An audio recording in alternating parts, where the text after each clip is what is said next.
Oh my gosh. You're never going to believe the next one. I was obsessed with these when I saw them. This is what I go on the Temu for, not bobby pins. Look, they are different types of like worms. I just couldn't resist. I just couldn't resist. Hey everybody, welcome back. Welcome. I'm glad you're all here. I hope you've had a great week. Today we are recreating these worm barrettes off of Temu. That opening clip was from a Temu unboxing I did about a month or two ago. It was like spring hair accessories off Temu, and I knew the moment I unboxed those that I wanted to try to like upcycle them. Maybe it's not technically upcycling, improve them, recreate them, whatever you want to call it, because they were so cool looking, and yet they had some kind of like deep flaws to them. So I wanted to take the best of them and just make it even better. So if you are new here, my name is Gabriel. I make and sell hair accessories and barrettes, and I sell them on my own website, annegabriel.com.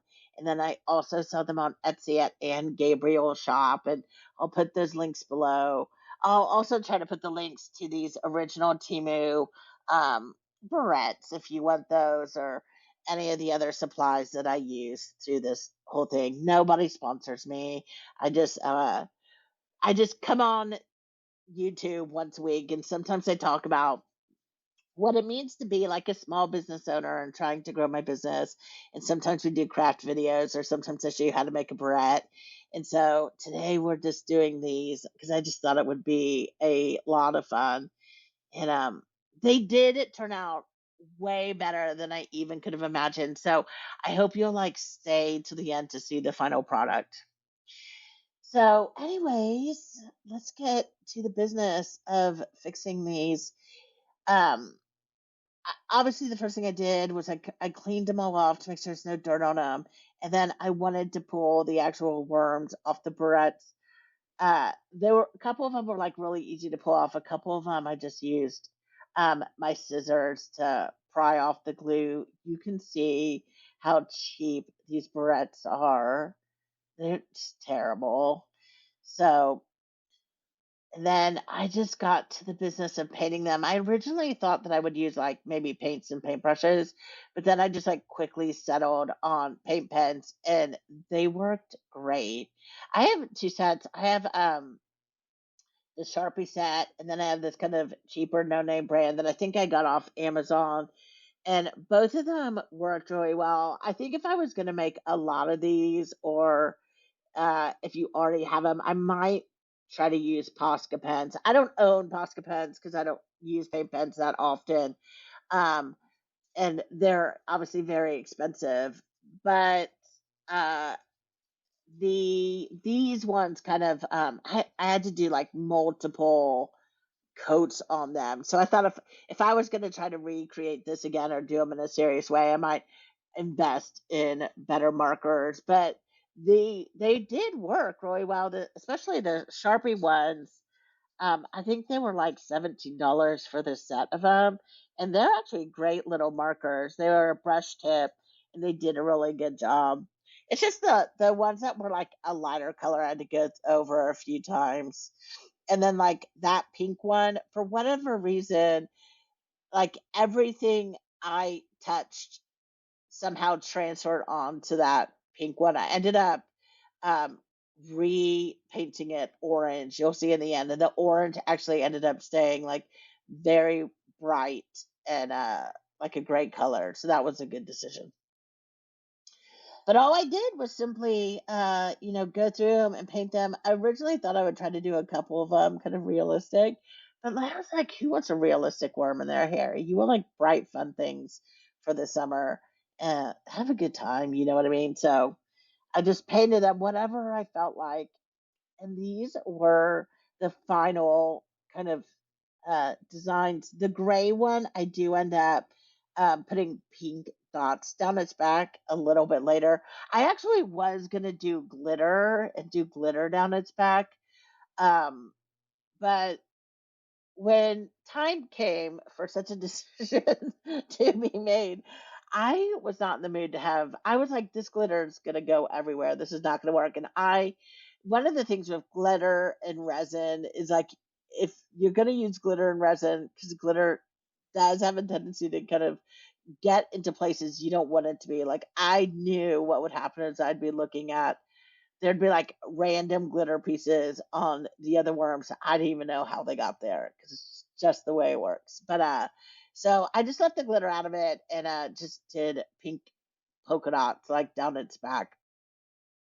So these are my Eleanor barrettes, and I'm just trying to figure out which ones I wanted to go with each of the barrettes. The two red ones look the same color of this video, but one was actually more pink and one of them was a little bit more red. And so just figuring the things out. And then ultimately, I just took a little, I don't know, B6000, E7000, whatever it's called, some glue.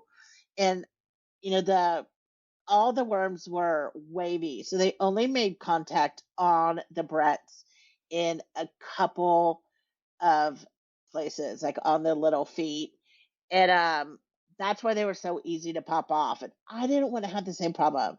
So I used the E6000 and uh, glued them on and made sure they were on there as well as they could be. But then I went through with resin, with the UV resin and a paintbrush, and just went around all the contact points where the worms met the barrettes, and then cured those.